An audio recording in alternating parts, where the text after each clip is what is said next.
to committee night. First, before we get started, we have Councilman Wilhite will present a commendation to the Summit Metro Parks recognizing their fall hiking spree. If you would like to come on up.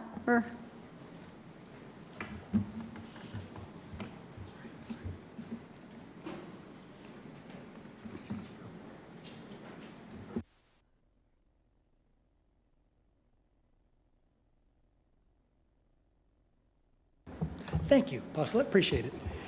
This is exciting for me to be able to recognize Metro Parks in their annual hiking spree. As you may or may not know, it started in 1964, and I remember 1964, so there's a little connection there.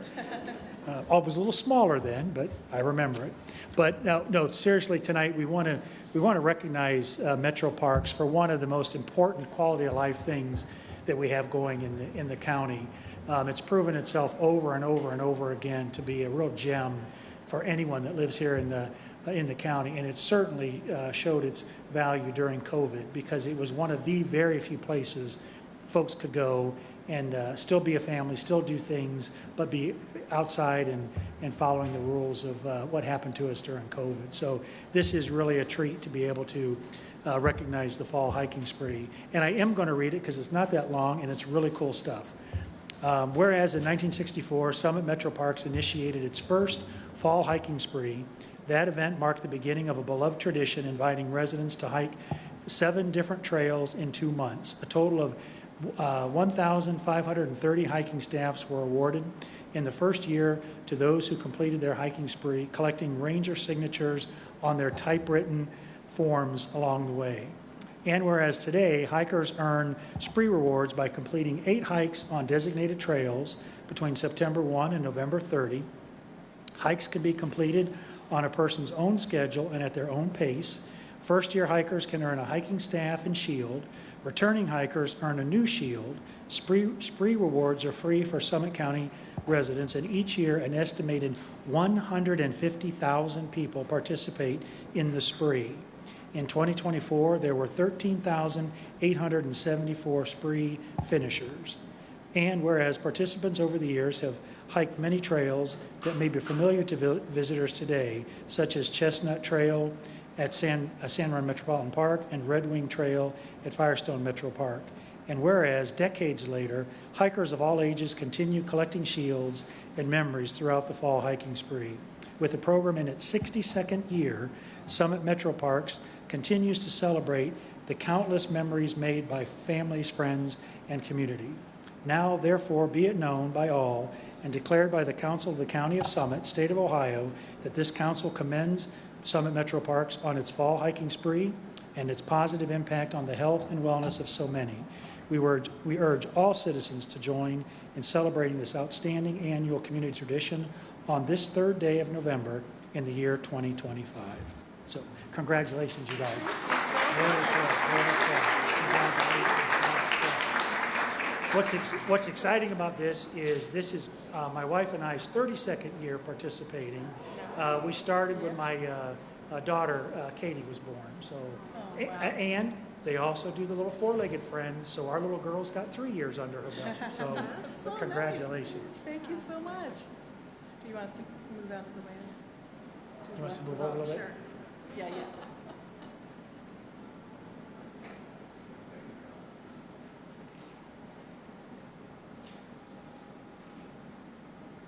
you. Go right ahead.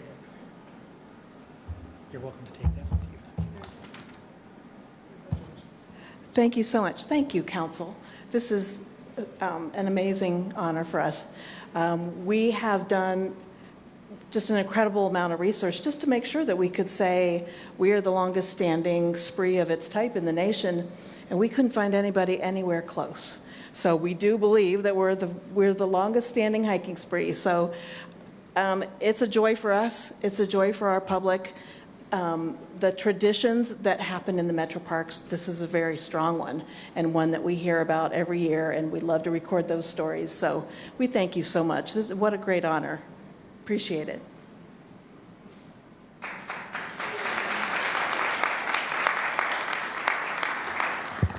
Before I turn the meeting over to committee chair, Paulette is here tonight. She would like 3 minutes to speak to committee tonight.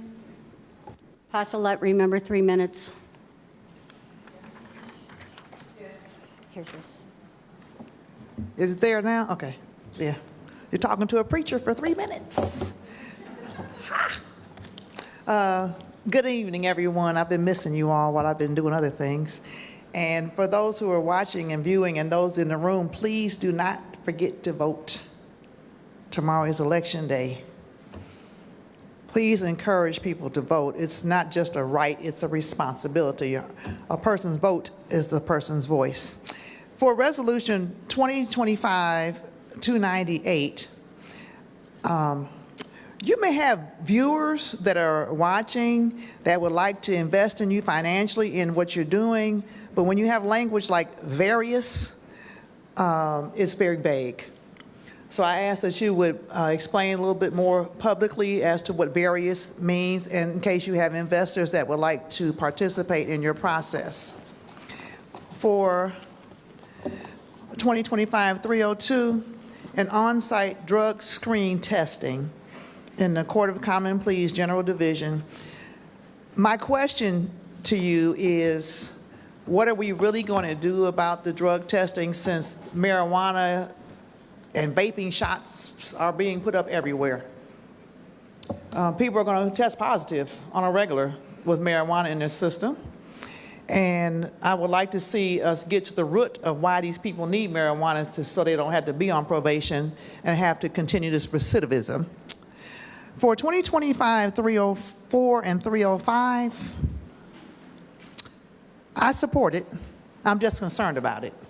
And my concern about it is, as you vote on your budget this evening, I would like for you to make sure that you consider the Black, brown, and multiracial community more, because Children's Services does not always reach out to the next of kin. And children end up in foster care, and Black, brown, and multiracial families are very much divided by the Department of Children and Family Services. Not just here in Summit County, just all over the country. And it's because there's a cultural misunderstanding or a cultural division. And I would ask that when you vote on your budget, I ask that you would review how Black, brown, and multiracial people are affected by the Department of Children and Family Services, Health and Human Services, as well as the courts and all other entities. I know it's the going thing now, abortions and that type of thing, but some people choose to keep their children, and I would like for you to help them get more resources for people, and especially for mothers. I'm the founder and visionary of Mothers' Lives Matter. Moms' Lives Matter.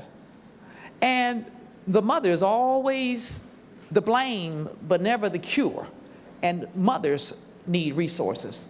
I thank you for hearing what I have to say in reference to that, and I would like some clarity on 2025-306. The virtual court project, what does this court project consist of? Who is impacted by it?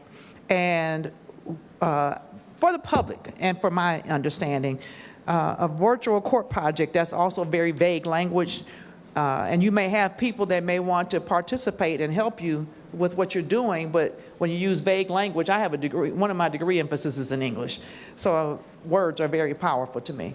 And as you go forward with your budget hearings this evening, I thank you for what you do. You've been very impactful, and I want whoever's listening and watching to know that we do have a system that does work. We're always talking about a broken system, but you all work really hard. And as you vote on the budget, please consider mothers, Black, brown, multiracial people, all people in this budget, because there's no excuse for all this violence and homelessness in the land. There's none. And we can do anything. When I lived in New Hampshire, people were living between buildings doing needle exchanges instead of communication exchanges. And as we work on our budget, let's work on building our people. Thank you very much. Thank you. Christine, you're on. All right, thank you very much. At this time, we will call the Personnel Committee to order at 4:41. We have one item on the agenda tonight. It's 2025-298, a resolution approving salary adjustments for various classified non-bargaining employees for the Executive Department of Sanitary Sewers and declaring an emergency. Chip. Good afternoon, Chip Klepper, Director of Executive Shapiro's Department of Human Resources, and then this guy back here, I'll let him introduce himself later. You may know him. We're asking to adjust some frontline supervisors and one non-supervisor but skilled employees' salaries. We are in the third year of a 3-year union contract with our general executive and sewer department, where we gave some pretty healthy increases in order to remain competitive for recruitment and retainment, which I do believe has worked. However, those increases have compressed their immediate supervisor salary, where they're making almost the same, so we wanted to adjust those position salaries. What we went back to, and I'll let Mike, he did all the fancy number stuff, but we went back to the beginning of the contract to see what the spread was between the employee and supervisor, and then brought that up to the current salary compared to the, I believe they're between 8 and 11% increases for all of these positions that are listed. The residential building official is not a supervisor, but it is a super specific technical position that is non-bargaining, and he was about equal to some lead positions that were bargaining, so we brought him up to where he was prior to the beginning of the contract. So all of these employees supervise, they do 24-hour operations, which he'll talk about later as well. But so we're looking to just, correct that compression that happened. All right, thank you. And council will see Exhibit A. We'll identify the positions that were being discussed. Mike, do you have anything else you want to add? I just want to add that as we go through the bargaining process, a lot of these positions, electronic instrument technicians, electricians, our wastewater treatment plant operators, we look at CERB and we look at various contracts throughout the state of comparable size utilities and see what these positions are being paid. We have to remain competitive for retention purposes. These are highly skilled positions and a necessity for our operation. Understood. Thank you very much. Do I have any questions from committee? Any questions from council? Mr. Kajan? Mike, so you looked through to see comparables across counties and things like that. What did you find? Does this make us competitive? The last contract has currently made us competitive, but it caused the compression issue with these immediate supervisors that we're now correcting. We are entering negotiations next year in the spring. We will again do that analysis and see where we're at, but our goal is to always remain competitive for retention purposes. Were you able to find data for supervisor positions at other counties? That's not as easily accessible, Sure. And sometimes they're not want to give that information out because they want to remain competitive. Okay. So as far as we can tell, these seem competitive now, or certainly more competitive. All right. Thanks. Okay, any other questions from council? All right, I have a motion from Councilman Wilhite. All in favor signify by saying aye. Aye. Any opposed? Item passes. And with that, we will close the Personnel Committee at 4:45. And we will open up Public Works Committee at 4:45. We have one item on the agenda, a resolution confirming the award by the Board of Control of a purchase contract with Kimball Company for the disposal of sludge from both the Fish Creek Wastewater Treatment Plant Number 25, located in the city of Stowe in Council District 3, and the Upper Tuscarawas Wastewater Treatment Plant Number 36, located in Springfield Township in Council District Number 8, to a solid waste landfill for a 3-year term from 12/1/25 to 11/30/28, in an amount not to exceed $893.520 for the Executive's Department of Sanitary Sewer Services emergency. Thank you, Michael Vinay, Director, Department of Sanitary Sewer Services. This is our typical landfill of our sludge, which is a byproduct of our wastewater treatment process. We are required by the EPA to landfill this sludge. We went out to bid for this. We had 3 responses.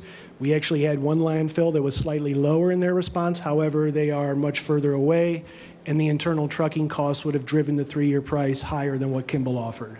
So that is why we are requesting your consideration to enter into contract with Kimball. Happy to answer any questions. Any questions from council? Any questions from committee members? We have a move from Councilman Wilhite. All those in favor? Aye.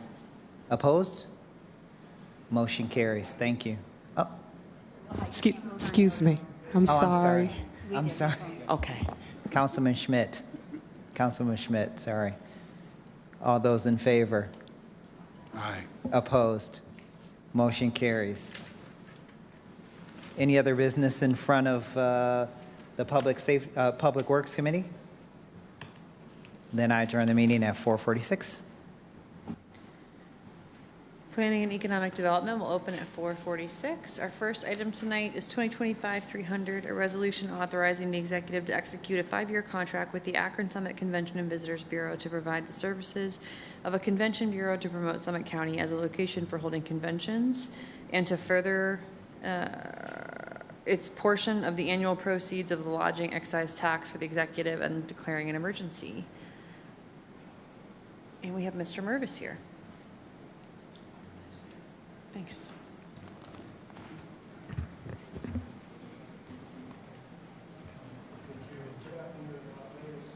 Press the button at the bottom there.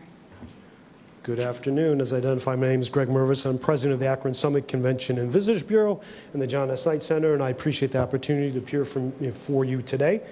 Please know we take great pride in representing the travel and tourism ecosystem for Greater Akron and Summit County and the 15,000 plus employees across the county. My objective is to give a brief recap and answer any questions you might have regarding the resolution. I would like to take a moment to recognize 3 particular items: jobs, industry revenue, and also growth. Jobs, as I mentioned, is 15,000 jobs across the county. They're everything you think of travel and tourism, from desk clerks to bartenders to housekeepers to IT technicians. No AI yet, I promise. I don't think there's any AI yet. And then also certainly executive managers also. The second item that I mentioned is industry revenue. So we have surpassed where we were pre-COVID with industry revenue throughout the county. The industry revenue is a $2.7 billion economic impact, with $1.7 billion, and this is on the cover sheet that you have there on the inside left of your packet, 1.7 in direct spending, then also 79, almost $80 million in tax revenue.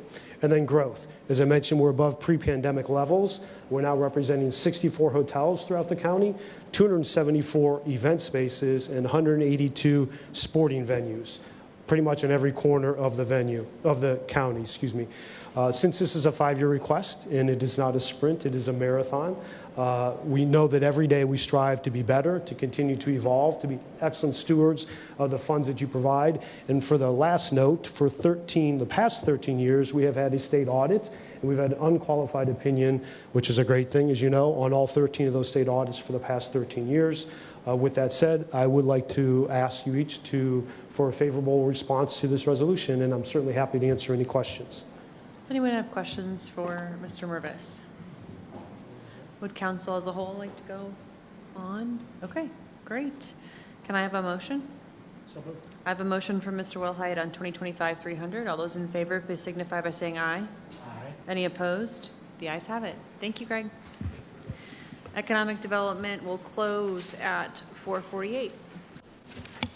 And I will call the Public Safety Committee to order at 4:49. First item, 2025-301, resolution confirming the award by the Board of Control of a purchase contract with Belinky, Inc. as a sole source for 3 washing machines for the jail in an amount not to exceed $97,215.60 for the sheriff and declaring an emergency.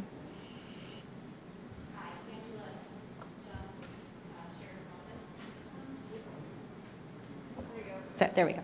Angela Just with the Sheriff's Office. We are in need of replacing our washing machines at the jail. They are large industrial machines. The current equipment is 20 years old. They were purchased in 2005. They run a lot, and we do need them to be more efficient in energy. They run 11 hours a day during the weekdays, 8 hours a day on the weekends. They wash all the linens, and they have a lot of things going on with lice, bed bugs, so they need to be very, very efficient.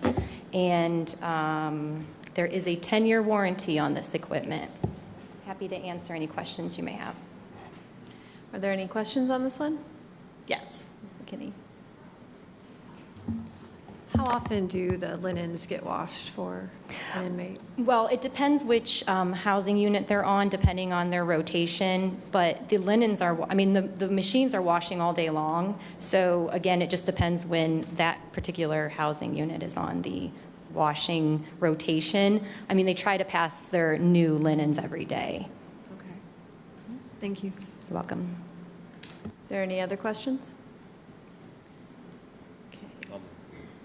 I have a motion from Councilman Lacotte. All those in favor, please signify by saying aye. Aye. Any opposed? The ayes have it. Thank you. Thank you. Second item is 2025-302, a resolution confirming the award by the Board of Control of Change Order Number 1 to a purchase contract with Avertest LLC, doing business as AverHealth, for on-site drug screen testing services for a one-year term from 12/15/24 through 12/14/25 in an amount not to exceed $64,746 for a cumulative increase of 30%, for a total amount not to exceed $280,566 for the Court of Common Pleas General Division Adult Probation Department, and declaring an emergency. Hello, my name is David Magora. I'm the Assistant Court Executive Officer for the General Division of the Court of Common Pleas. This request is for a 30% increase for our drug testing on-site in our probation department. So it services our probation staff, our probation participants, and our specialty docket participants. We're requesting a 30% increase for services rendered from now until the end of the year. What is the need for the 30% increase? We exceeded the contract value for this year, just in the terms of volume and participants. We had an uptick in our probation population this year, and had an overall increase in our drug testing. Okay. Any questions from members of the committee, members of council, public? Okay. Do I have a motion? Okay. I have a motion from Councilman Schmidt. All those in favor, please signify by saying aye. Aye. Aye. Any opposed? The ayes have it. Thank you. Thank you. And I will call the Public Safety Committee to a close at 4:53. Rules Committee will come to order. We have one ordinance to consider this evening, 2025-303, an ordinance amending Section 169.07 of the Codified Ordinances of the County of Summit entitled Compensation to adjust compensation for supervisors of the Department of Sanitary Sewer Services during on-call duty for the Executive Department of Sanitary Sewer Services, and declaring an emergency. Thank you, Chair. Michael Vinay, Department of Sanitary Sewer Services. Once again, we are discussing our frontline supervisors. The on-call pay for our frontline supervisors has not increased in 10 years. It is currently $1.75 an hour. This is for third shift throughout the week, and then Saturdays and Sundays, and then also holidays. So the supervisors rotate this on a 2-week basis. So one supervisor is on call for 2 weeks. They have to have their phone with them at all times to respond to any emergencies that our monitor aides may report. So without that increase the last 10 years, this is again another retention piece to ensure that we have these experienced supervisors in line to respond to emergencies. Additionally, these rates are currently the same on-call rates that are in the Job and Family Services Collective Bargaining Agreement. Happy to answer any questions. Thanks, Mike. Any questions from members of the committee? Rita? I just want to say something about this. So I don't know if it was last year or 2 years ago. Maybe it was 2 years ago. Up in Macedonia, you really don't even think about what effects the sewer systems do have, but a whole development was running on one line, and none of us even knew that, in the whole development. And they came out there, and they had to work all over the place. Like, I'm talking several streets over, and these supervisors were there all weekend long with heavy equipment, and they just went beyond. I can't even begin to tell you. We had, I think, maybe 2 homes that did that had an issue that, but it was going to be a catastrophe. And I'll tell you what, these guys well deserve the knowledge that they gave to the residents. There wasn't nothing. Residents were coming up and asking a lot of questions, and your men were like right on it. And I mean, they really helped us. We learned more about sewer systems and cameras than we wanted to know. But I'll tell you what, it was nice to know you guys were there all weekend, and it was a holiday, I believe, and you stayed beyond that. All of them did, and they worked in shifts. So I can attest that they did a really nice job. But I thank you. appreciate that. I will pass along your sentiment. Any other questions from members of the committee or council? Mr. Donofrio moved on 2025-303. All in favor say aye. Aye. Opposed? Motion carries. Thank you. Mike. Is there any other business to come before the Rules Committee? Then we're adjourned. I'll call the Health and Human Services Committee to order at 4:55 p.m. First up is 2025-304, a resolution approving a memorandum of understanding to address child abuse and neglect investigations as required by ORC Section 2151 between Summit County Children's Services, all municipal police departments, and the County of Summit, including the Executive's Department of Job and Family Services, the Sheriff's Office, the Prosecutor's Office, the Juvenile Court, and authorizing the Executive to execute the MOU and other necessary documents and declaring an emergency. Good afternoon. Thank you. I'm Catherine Van Horn. I'm the Deputy Director and Chief Legal Counsel at Summit County Children's Services. I have Jonathan Hart with me, who is our Chief Legal Counsel at the agency. Summit County Children's Services is required by the Ohio Revised Code to create an MOU with our community partners to set out normal operating procedures for how we respond to and investigate child abuse and neglect. So it's things like our 24-hour hotline. It's working with the Child Advocacy Center at Akron Children's Hospital to minimize interviews of child victims, and working with law enforcement. So the MOU is something that we've worked on throughout this year. John's going to give you a little more detail in a moment. We do, at this point, have the signatures of all of the Summit County Sheriff, APD, all of the political subdivisions and their law enforcement, our juvenile court judge, Children's Hospital, all of the signatories. And we did receive preliminary approval by the state for our MOU. The law did change 2 years ago that requires us to update the MOU now every 2 years. So you may remember seeing us a couple years ago. And John is just going to give you a short overview of what's changed from the 2023 version. Hi, John Hart, Children's Services. So recently, the Ohio Department of Job and Family Services turned over basically responsibility for children and youth to the Ohio Department of Children and Youth, which is a new statewide organization. So the entirety of the Ohio Administrative Code 5101 relative to Ohio Children and Youth, that has become the Ohio Administrative Code Chapter 5180 now. So that has been a change in the MOU, and the MOU reflects that. As to some of the nuts and bolts, investigations are now required to be completed within 60 days. Previously, it was 45 days. There's also a new electronic reporting system in Ohio for mandated reporters. So we have our 24-hour hotline that we run. There's also the ability for mandated reporters such as police officers and medical personnel, teachers, they can make an electronic report online that we'll receive on a 24/7 basis.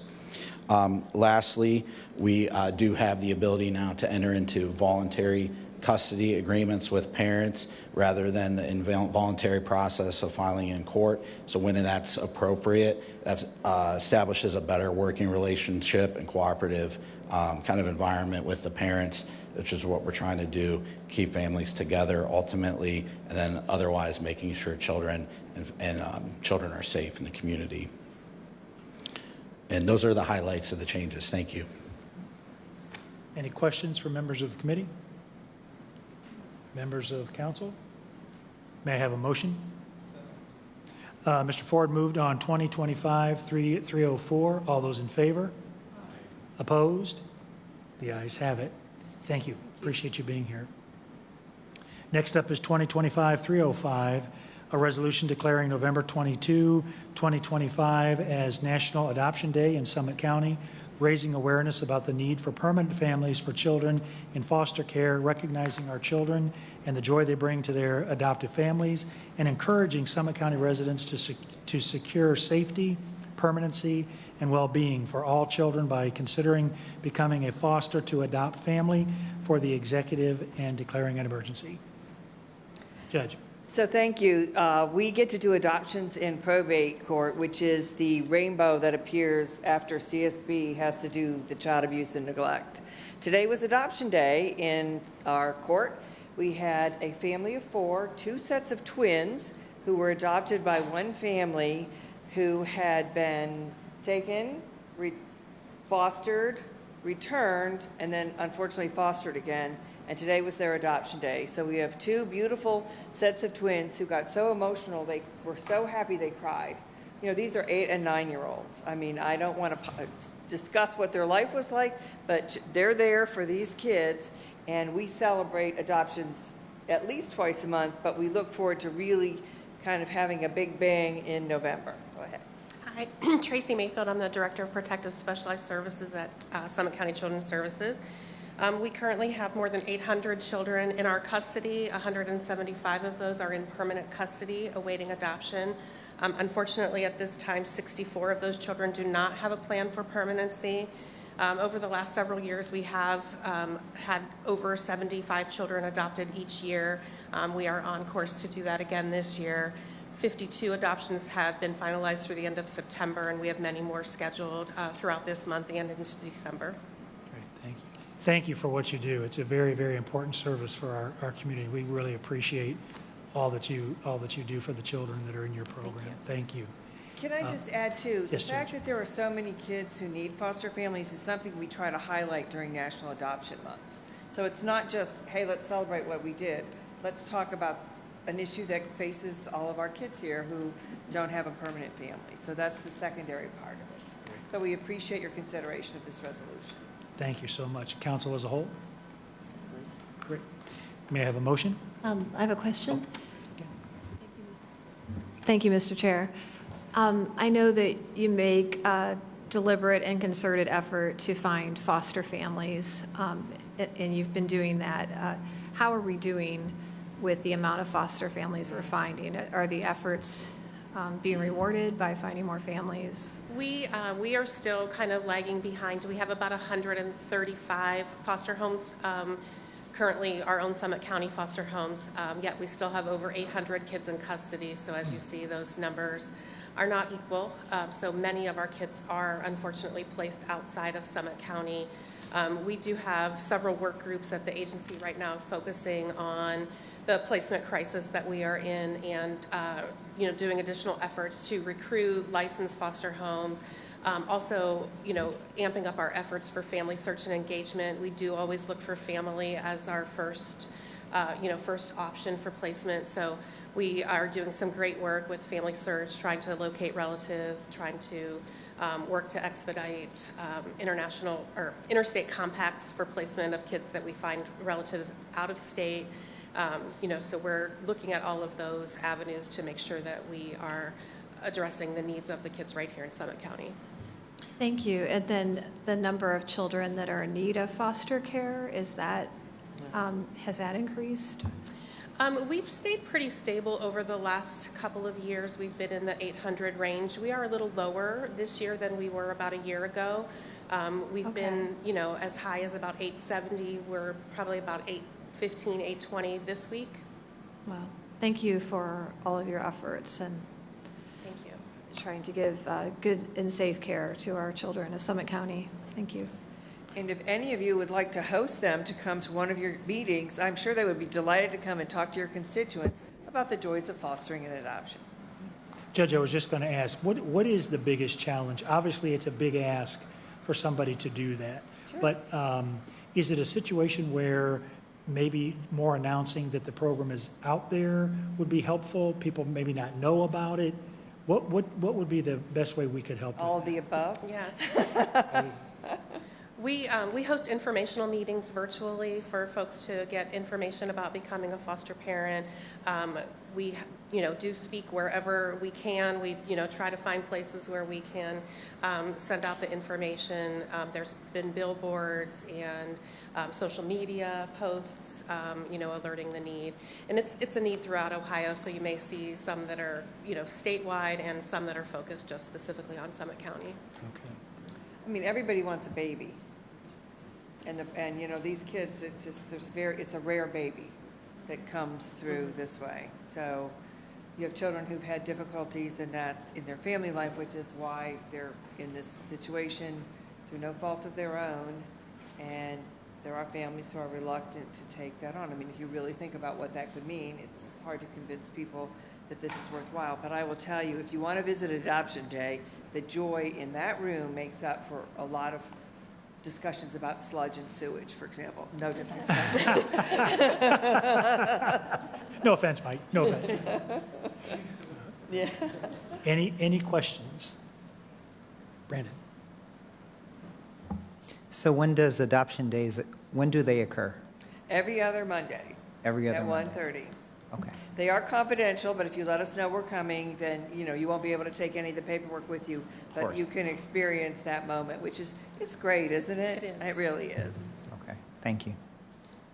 Any other questions? Council as a whole? Okay, may I have a motion? So moved.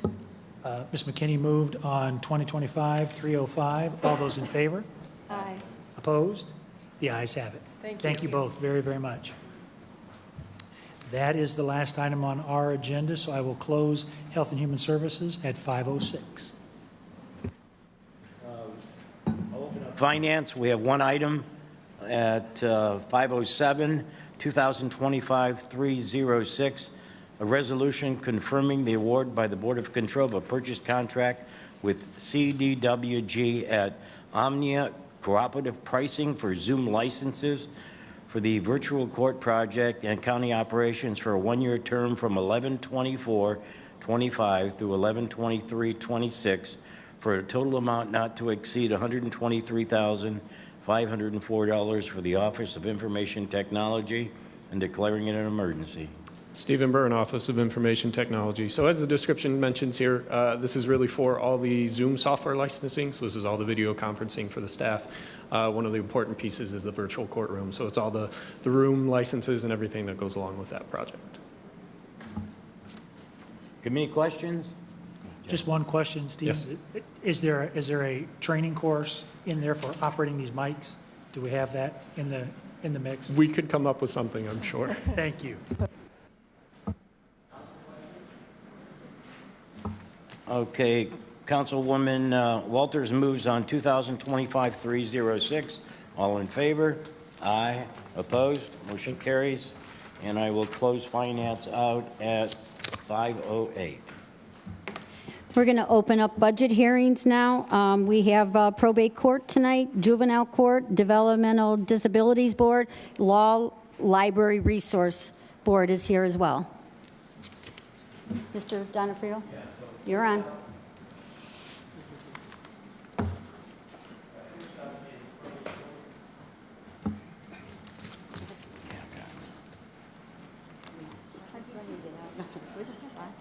Thank you for coming, Judge. It's always a pleasure to see you all once a year. I don't get out that much anymore. Before I get started, I would like to thank you all for our medical insurance. I've had a hip replacement, which is why I'm limping, and cancer removed from my nose. Wear your sunscreen. So let's talk about the budget. Michael is handing you out, as we've done every year, kind of a summary of what it is that we've been doing. We are on target with our salary budget, even after paying out approximately $30,000 in unused sick and vacation time because our IT director retired. We're in the process of finally filling out our entire staff so that we can continue to give our constituents and your constituents a good service. We like to think we can be helpful within the range of what we're allowed to do, and we have a great staff. By the end of the year, we will also have returned about $500,000 to the county general fund through the collection of court costs. Our allocation, however, from the state for mental health hearings, which we are required to do by law, is going to be cut in half. So the state mandates that we hold competency hearings and determine whether or not a person needs to be quote unquote probated, that is civilly committed to the court. We have a New Day Court, which is a model for literally the country in how we treat people once they have been committed, but we are required to hold the hearings, even without New Day Court, by the state. The state has in the past given us about $150,000 to reimburse us for our costs, which are for lawyers, magistrate time, copies, independent evaluations, and other things. They have literally cut that in half. We were just notified last week. So we have been good stewards. We have a little bit of money put away. I just alert you to the fact we're not going to come back and ask for more money, but if it continues into the future, I won't be here forever, but someone's going to have to come back in the next year or so and ask for additional funds, and I just want to put that on the table for you. We did use our special projects funds, which we try to be good stewards of the money you give us, to install flooring in our Human Services Department, and we cleaned and refinished the floors. Again, we don't ask for capital money for that. We try to do that with the funds that we're able to collect from user fees. We've also moved to stand-up desks, which has been greatly received by our staff, who we're trying to stave off those back problems. We've had problems with some of our tech. We have a scanning system that's become obsolete. And as you probably know, everything connected to tech has gone up so much. It's just incredible. So we are trying to get together the money for that. Our court can only collect $10 a case for computer fees. Every other court can collect $20, but we got left out. We're not entirely sure why. But we have tried as a judges organization to go back to the state and ask that they let us collect 20, and we have gotten nowhere with that. I don't know if somebody just hates probate judges or they hate the probate judge in their district, but our state reps are supportive, but we just can't seem to get anywhere with it.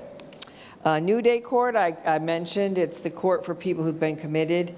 We currently have about 80 people who've graduated in the last 18 months. So that means that they've accepted the fact that they need to be in recovery and to take their medication. We hope to keep them out of our system, both the civil system, which is us, and the criminal system, where there are large percentages of people with untreated serious mental illness. So our numbers remain about the same. You can see that. We are on track in virtually every metric to continue with what we have. We have a little slight uptick again in marriage license, which just always makes us happy. We get to do two happy things, adoptions and marriage licenses. So the rest of it is, dealing with a large amount of sadness, and we try to be very supportive of that. And one of the things which I might have mentioned to you before is we have a free help desk for people who might need it, your constituents. If they call you with questions about what can be done for them in probate, it is free. They can talk with a lawyer who can help them with simple probate matters. So that continues. So we're asking that you adopt the budget that Michael has proposed for you. And Michael is here. Michael Raddick, our court administrator, in case you have any more specific questions. Council questions? Go ahead, Beth. Thank you, Judge Storber, for your work. The help desk, is that open when the court's open, or is it certain days? Okay. There are certain days because it depends upon when we have the availability of the lawyers. We have 2 retired lawyers who staff it, and they tend to be there.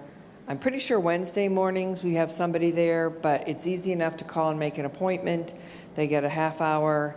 obviously, if there's a big fight in the family, which is frankly what I do most of my days, just Mr. Cation's laughing about that because he's there a lot with the families who are fighting.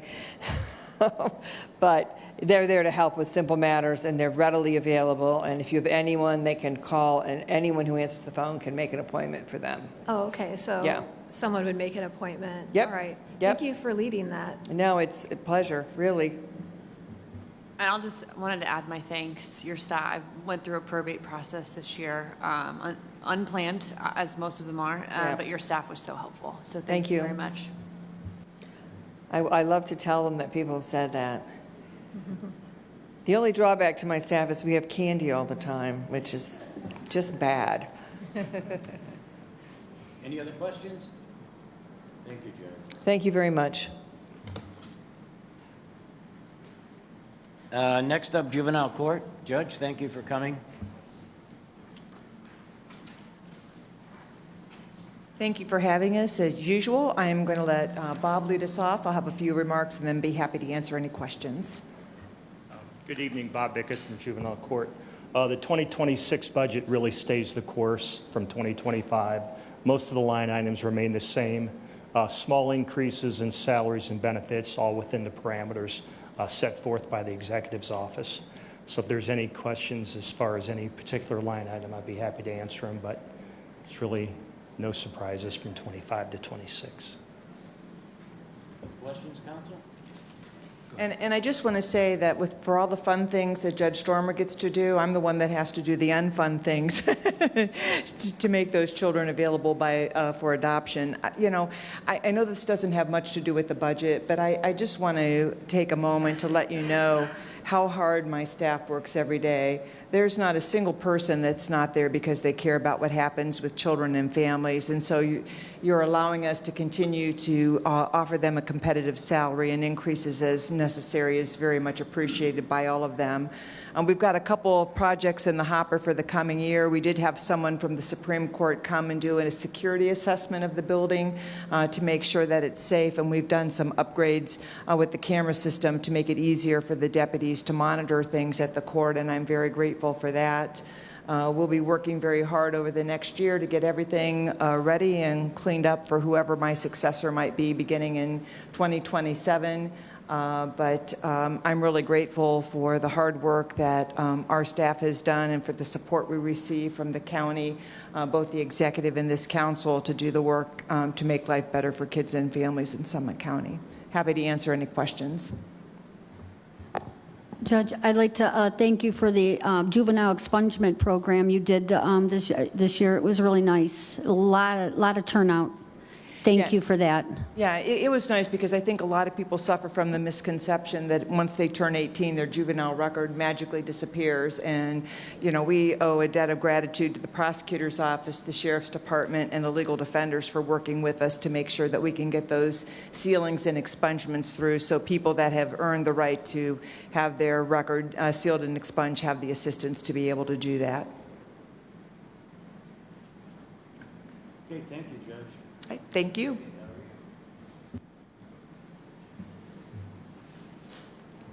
Next up, the Development and Disabilities Board.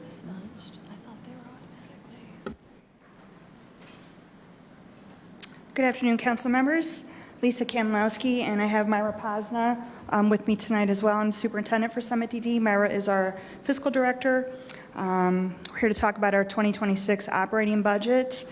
And Summit DD, maybe more like, or maybe unlike the two that you just heard, we get to do fun things all the time with the people that we serve. The $93 million operating budget that you have before you is about an 8% total increase from our current budget. The majority of that increased cost is due to higher payment rates for services for individuals. So our service costs roll up to the contract service line item. Of the $57 million in this line item, $46 million of that represents the county board's cost to provide Medicaid supports to individuals living in the community. So these are things like homemaker personal care supports in someone's residential setting, transportation services, employment, and day program support. Medicaid supports the county board pays 40% about of the cost of that service to the state of Ohio. State of Ohio then draws down the other 60% from the federal government, writes a check, pays our private providers. Costs for this, our Medicaid supports have been budgeted in line with our state projections from the Ohio Department of Developmental Disabilities, and they also account for typical growth, which for us is about 100 net new individuals per year. We're currently serving around 5,200 individuals. The remainder of the money in that contract service line item, $9 million, is budgeted for locally funded services. So these are levy dollars that pay 100% of the service costs for individuals who are not eligible for Medicaid, or for services that are not covered by Medicaid. So these are things like early intervention services, related therapies for children, specialized behavior supports for individuals who have intensive needs, speech and language expertise. And then the remaining $2 million in that line item are for general administrative contracts. The other two large line items in the operating budget both relate to personnel costs. Our salary budget for 2026 includes an average wage increase of 3% and decreases the FTE count by 6.5 staff through attrition of vacant positions.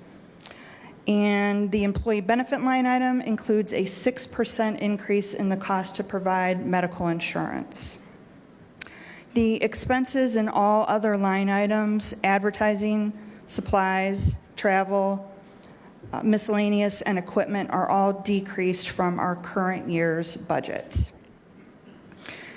We are also asking for a couple other appropriations outside of our operating fund. We're asking for an appropriation to our gifts and donations fund in the amount of $78,943. This is to cover unanticipated costs, so things like somebody has an emergency respite need, maybe there's no bedding, there's no pajamas for the child, so things of that nature. We are also seeking an appropriation to our Medicaid Reserve Fund of $9,659,347 million. This money is earmarked towards our Medicaid match in the event that those dollars are needed next year to help us offset our Medicaid costs. So that's it for our 2026 budget. Before I leave the podium, though, I do want to kind of give you an update on the landscape of DD services and our fund balance, our funding situation. 2025 is the first year of collection for our current levy, which runs through 2030.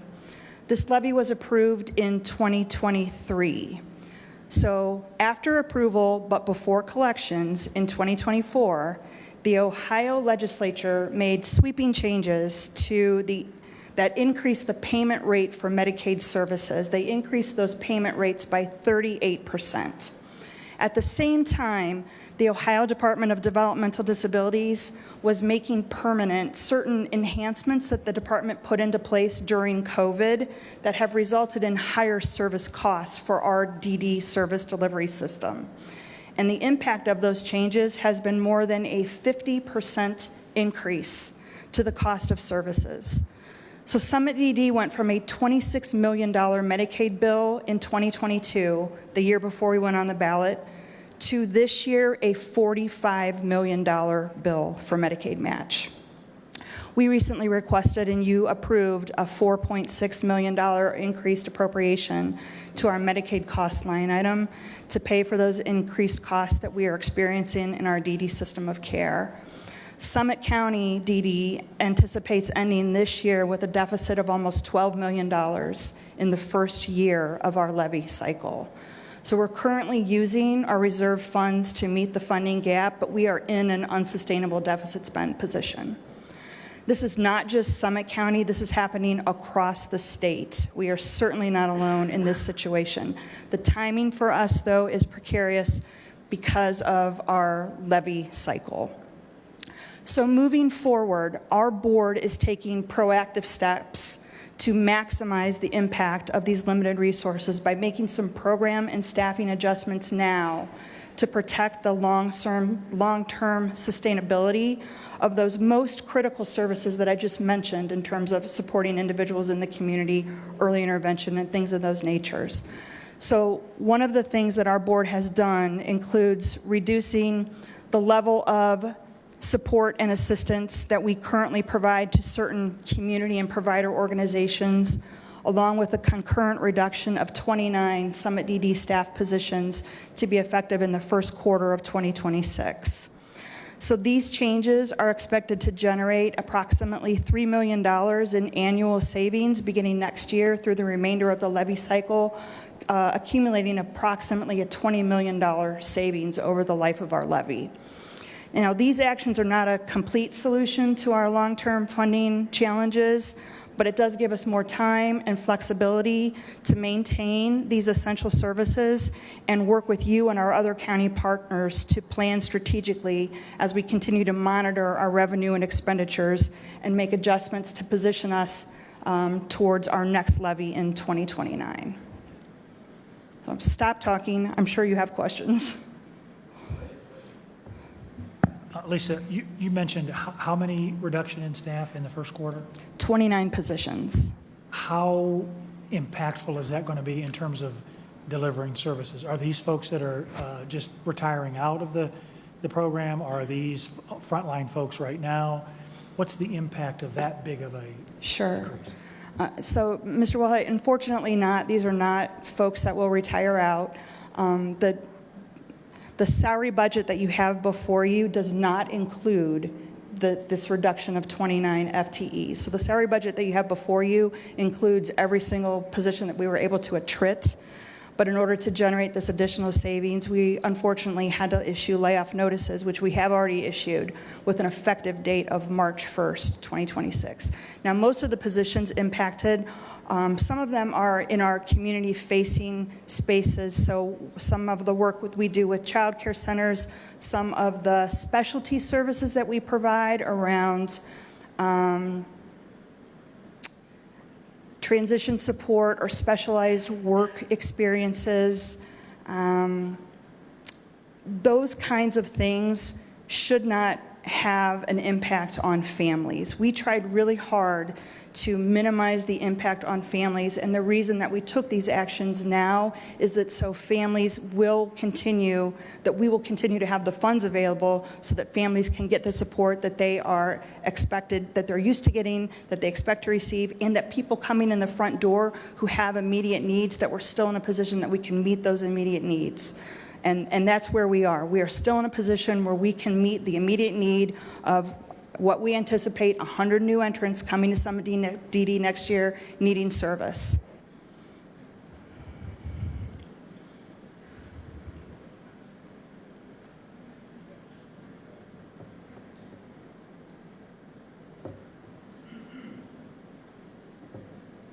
Other questions? If not, we would appreciate your approval of the budget, and thank you for your time tonight. Hey, can I just say one thing? Over the years, Summit County voters have been really good about passing your levies, so I have to think that's going to do you well for next year. Thank you, Mr. Donofrio. I would agree. Thank you.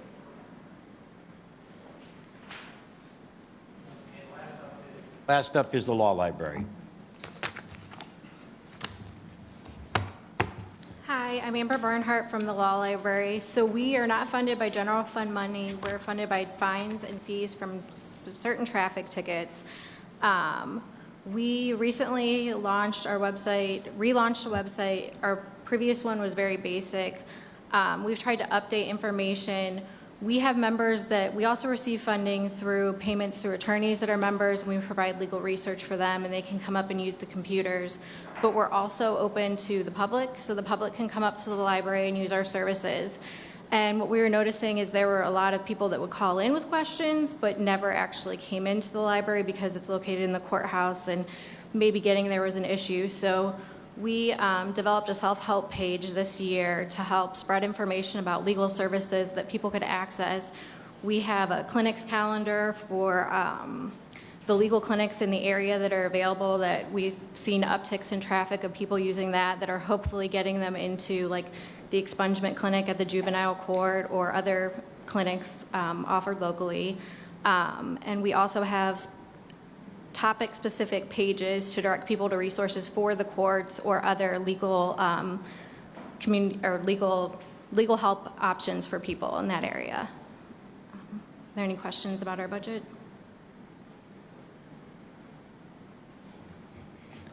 Thank you very much for coming. Thank you.